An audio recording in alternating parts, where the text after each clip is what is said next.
औरंगाबादमध्ये कोथरूडमध्ये झालेल्या गोळीबारात कुख्यात गुंड निलेश घायवळवर मकोका कायद्याअंतर्गत कारवाई करण्यात येणार आहे। हा निलेश घायवळ लंडनला पळून गेल्याची माहिती पोलीस तपासात समोर आली आहे। एवढंच नव्हे तर निलेशने थेट लंडनमध्ये घर खरेदी केलंय।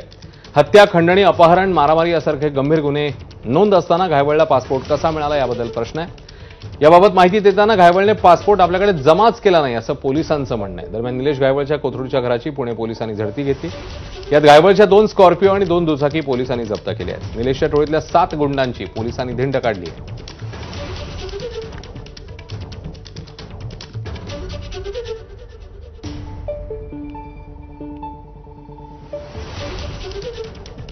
मला सापडून आढळलं की तो भारत सोडून गेलेला आहे, परंतु आपल्या ज्या प्रोसिजर आहे त्याप्रमाणे प्रोसिजरप्रमाणे पोलीस त्याच्यामध्ये कारवाई याच्यामध्ये करत आहेत।